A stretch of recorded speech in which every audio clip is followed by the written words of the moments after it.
দিনের বাতি গেল কই একখানা করে দে পেঁপেটা দে সম্ভব হয়নি।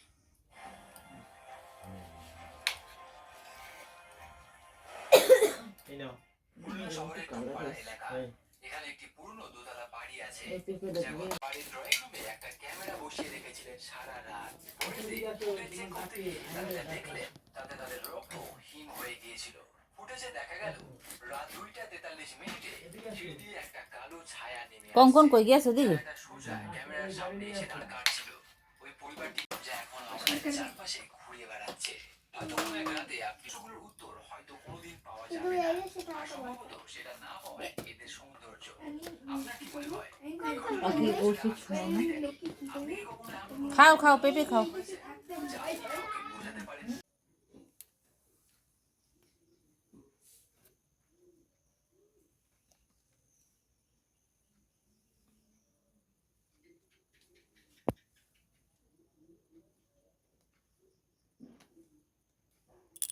এই সারা মানে টাকা না করতে পারলেই লস। কালকে 135 টাকা ঢুকেছি ডাটা আম করছি এই পেশায় এই জায়গায় ঘুরিয়ে কর ও তুলছে এই পেশায় দেখা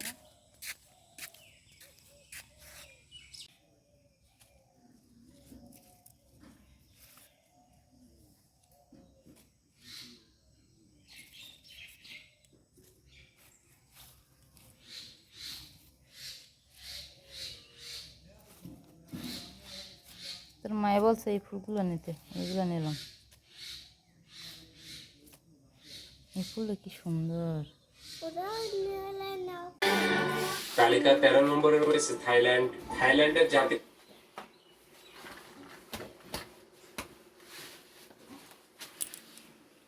সঙ্গীতটির নাম হচ্ছে ফিলেংচ্যাট থাই, যার অর্থ থাই জাতীয় সঙ্গীত।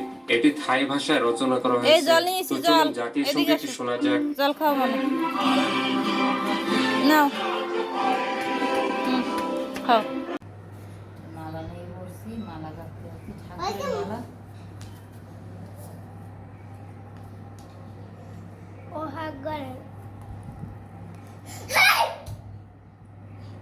এই যে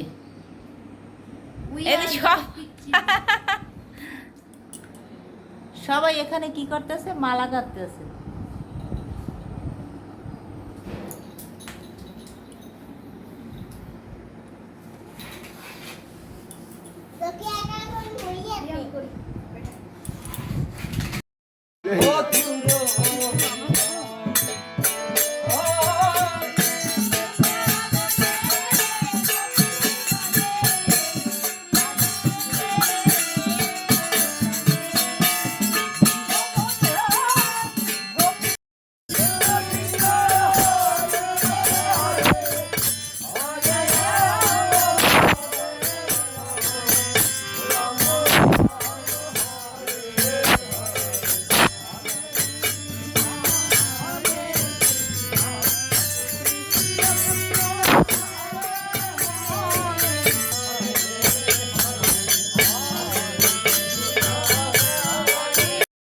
থাকলে ফ্রিজে বসে থাকি না কত কিছু না ওইব না মরিস কোলা তুই বাসি বাসি ওই যে দেখতে ভালো না কোলা তুই না হেপি ভালাই আবার আবার জলটা তো বাস কাটা হাল কাটো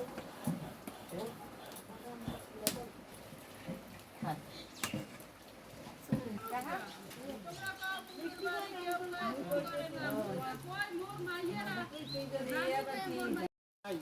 দরজার লাগে না, দরজারও লাগে নাইলে পুরো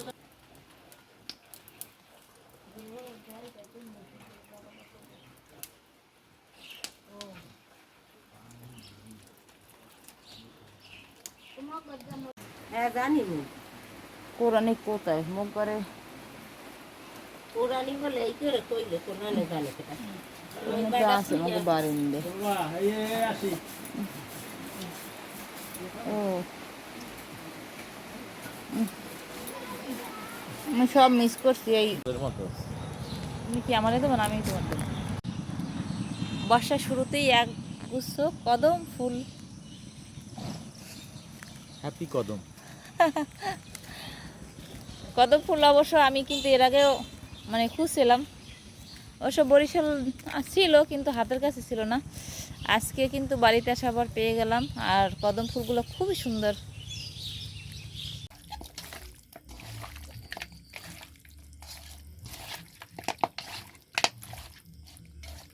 না ওই যে বাটার রসুন রয়েছে লাগে না, বেশি হয়ে যায় রসুন।